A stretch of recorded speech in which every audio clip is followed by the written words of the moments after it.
Welcome back to the Download Show, where we dive deep with the world's most innovative minds shaping our future. Today we're talking about education, not as it is, but what it could be. My guest is Pegor Papazian, a visionary at the intersection of technology, creativity, and learning. He's Chief Development Officer of TUMO Center for Creative Technologies, a groundbreaking after-school program that's reimagining how teenagers learn. No grades, no tests, no teachers, just pure curiosity and agency-driven exploration in everything from coding to filmmaking. Under his leadership, TUMO has grown from a single experiment to Armenia to a global model with centers in Paris, Berlin, and beyond. Welcome to the show, Pegor. Thank you. Glad to be here. Fantastic. Now, I want to first dig into basically how you think about TUMO and its pedagogy. How did you guys come and arrive to that? Yeah, so at TUMO we like to say kids may hate to study, but they love to learn. And the key there is about agency, putting learners in charge of their own learning trajectory. But that's not just about personalization and adapting curricula to kids. It's really about understanding that motivation is really the golden currency of learning. If you tell me you have a choice between a learner who's like 20% more like stronger in terms of literacy, right? More numeracy, reading, etc., versus another kid who is 20% more motivated. I would take the motivated kid any time because they're going to work through the issues. And we're talking about sustained intrinsic motivation, right? And so when you're playing a video game, for example, they're putting in a lot of hard work. You can see it on their face. They're really serious. They're doing even rote work. Just they want to get to that next level, and they'll do whatever it takes. They figure things out. They solve problems. If you can bring that to the learning space, it changes the whole game. And we've seen that at TUMO time and time again, where when we do say, okay, gravitate away from what's not very interesting to you towards what's more interesting, it doesn't really matter what topic you're focusing on, as long as what you're focusing on really gets you excited and gives that golden currency, motivation, right? And then if we dig into the next level of that, what are some of the impediments to motivation? So one is the lack of choice, right? If you prescribe what they're going to study, there's a 10% chance that you might hit what they're actually interested in, right? But then there's the learning efficiency issues. We expect kids to sit in a classroom for weeks to learn a concept that could otherwise be learned in hours in some cases. And we think it's perfectly okay to have impose that time stress on them. It's almost a learner's rights issue, right? We call it consensual learning. The kid has to be there because they want to be there. And I always tell the story of my son when one of my kids was really young, learning the Armenian alphabet, and at school. And we were really worried because he wasn't picking it up. We're like, oh, is there an issue? At home, though, he would pick up a Pokemon card. He didn't know how to read, but he would literally read the Pokemon cards, all of them. Like, obviously, there was some different environment, some different motivational dynamic that made it so much more efficient to learn the Pokemon cards. And that's really at the center of TUMO's pedagogy. Now, in terms of, and this is one of our discussions at the WCIT conference in Yerevan, of AI and learning in the age of AI, is AI a critical part of actually now TUMO's pedagogy? Oh, yeah. And there's two ways to look at that. One is that our pedagogy was always kind of a good fit with an AI future. It was always AI proof, even before the fact. Because we really, whenever we teach Python or graphic design with Photoshop or whatever it may be, we always say, we don't really care about Python. We don't really care about the specific tools you're learning because that's going to be obsolete by the time you need it. It's more the core skills, what sometimes are called soft skills that you were able to acquire, like time management, initiative, the ability to learn autonomously, to pick up the next thing, right? And with AI, that's even more the case now. We've been completely vindicated. AI is going to replace some of these things that humans do much faster than anybody had anticipated. So it really becomes important to hone in on the core competencies, right? The curiosity, the motivation. So that's one aspect in which AI and TUMO intersect. The other is, yes, we've obviously deploying AI in all our skill areas, whether that's filmmaking or coding or whatever the case may be. We're also introducing a whole AI vertical, which is based on agents, agentic AI. So for example, in one of our new workshops that we've designed, kids, the learners play this game of what's sometimes called broken telephone, where you whisper something to your friend and they whisper that same word to the other, and by the 10th whisper, it's a completely different word. So each student is building an AI agent that talks to, use an API to feed some text, images, and audio to, let's say, ChatGPT or Claude or whatever, then get back a modified version of that based on some criteria like, I'm a science fiction nerd, I'm a, I don't know, Spider-Man fan or whatever, so I'm modifying the text.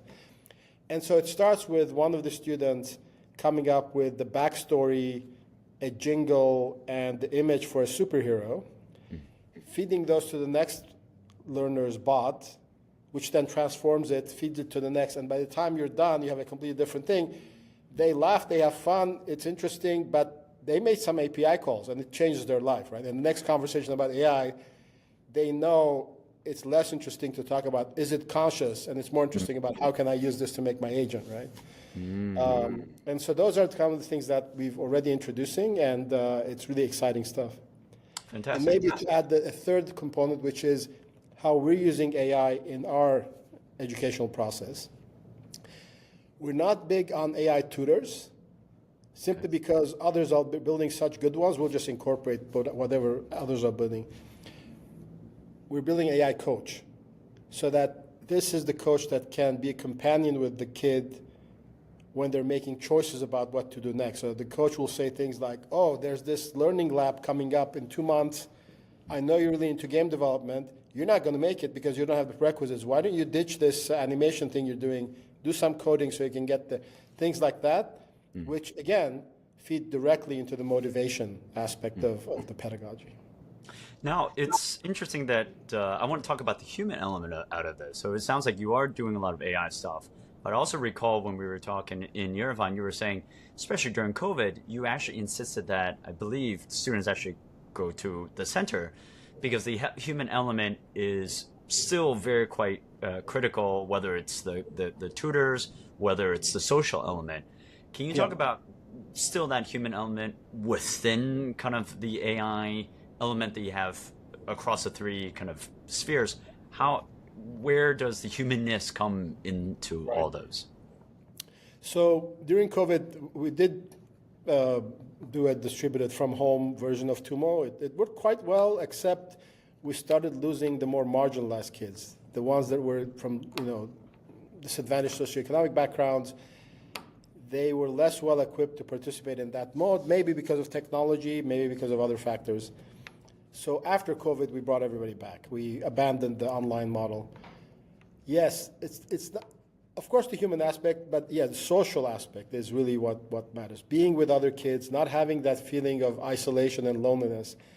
I personally believe that as the technology develops more and AI advances, we'll be able to achieve some of that social dynamic, even in a hybrid or not in-person environment. Right now, over Zoom calls and the current chatbots, it's not there yet.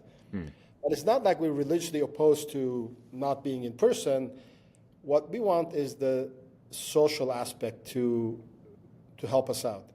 And again, back to motivation. Why does social matter? Because that's the context in which you want to seem very cool to your teammate or classmate or whatever, and that becomes a motivational factor. So we care about the social and the human aspect to the extent that it turbocharges motivation, and not because we think that human teachers are better than machine teachers. They are, but that could change, right? I don't know. The motivation factor still applies. The social factor still applies. Interesting. Now, let's take one level up. So we've kind of talked about, very specific TUMO centers. You've got the human aspect and the AI aspect. If you were to design education, mainstream education as a whole, how do you take those two elements and then how do you scale to mainstream education? Right. Look, the biggest disadvantage that mainstream education has compared to an informal thing like TUMO is this prescribed standards and curricula, right? So you can't have a school in many countries where by grade X you haven't kind of mastered solving two equations with two unknowns or whatever the case may be, right? And so everybody's kind of teaching to that curriculum, being assessed and evaluated based on how well they achieved those standards. And so there's very little room to maneuver. So I don't want to be this guy who comes in and says, oh, you guys should reform public education. It's so fundamentally ingrained into the system that it's a little hard to do. Outside of the system, it's all about, project-based learning, agency, collaboration, all the things we talk about that very few entities do. We try to do them. For example, we have this set of no's, just to illustrate. No diplomas, no tests, no entrance requirements, no class cohorts. We mix them all together. All of those fly right in the face of standard public education, but are crucial to the way we do things, right?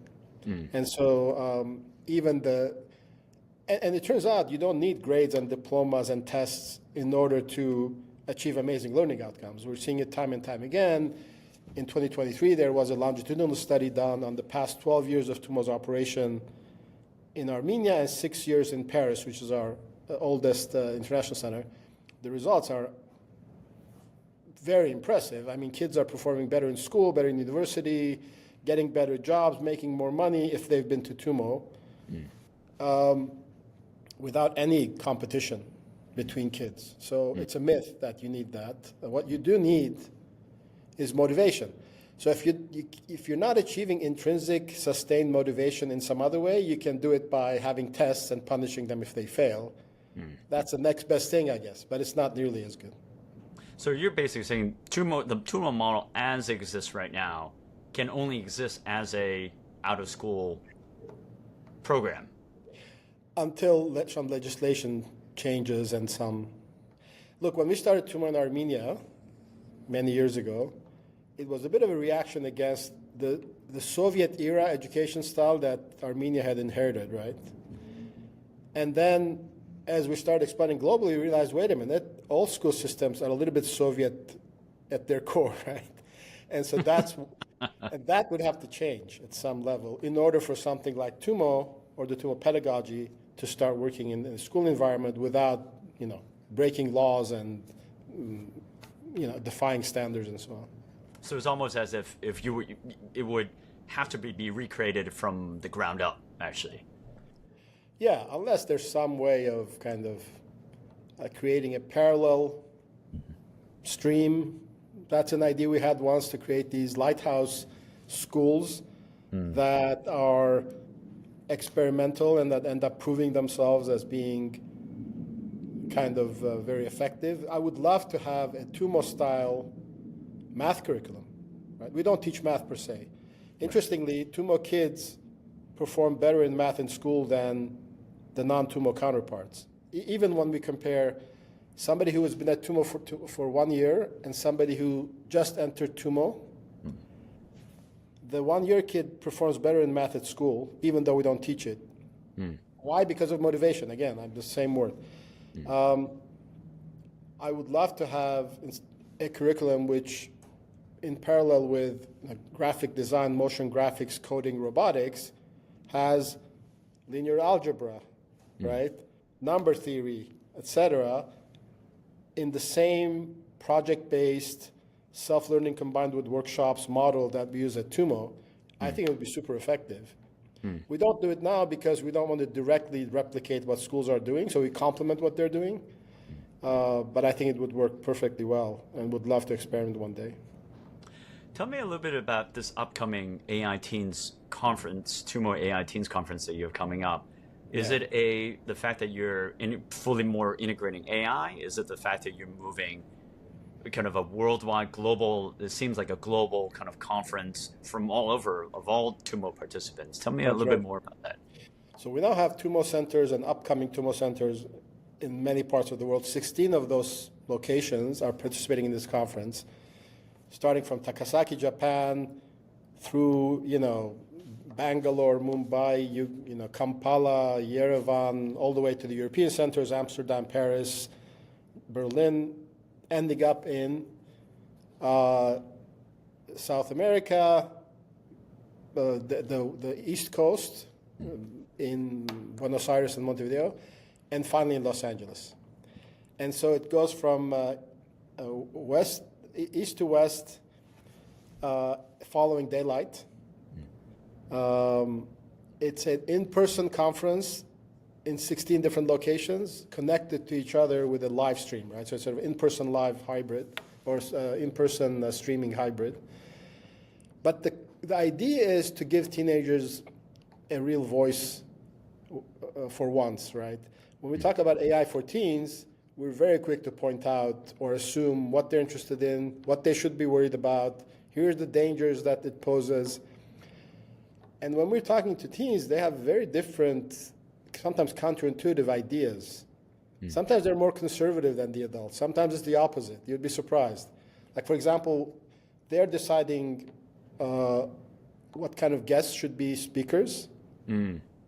And we're like, they should all be teenagers. Like, no, we want some adults in the room. We want to hear from experts. Okay. So even when there are adults in the conference, it's because teens think they want to see adults. So they're, for example, in one session, they're interviewing Sal Khan, the founder of CEO of Khan Academy. Yes. So we have a bunch of teenagers in four different cities around the world doing a fireside chat with Sal. That was something they wanted. We'd be able to get that for them. And the hope is that at the end of it, we'll have a much more authoritative idea about what teenagers want or are interested in, what are their hopes and fears about AI, versus our assumptions, right, as adults. And then from those insights, what do you hope to achieve from those insights? So we want to publish it online as a kind of website with video snippets, summaries, etc., and then have some takeaways and saying, you're developing AI kind of policies and tools for teenagers to use or to help teenagers, maybe you should take a look at what they think about all this, right?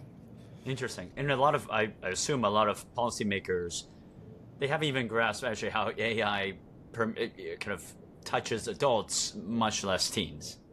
That's right. So in a way, you could say, since teens and adults know pretty much the same thing about AI, like not much, right, might as well bring them into a conversation. That's a great approach. Well, thank you much for your time. Oh, thank you. This was fun.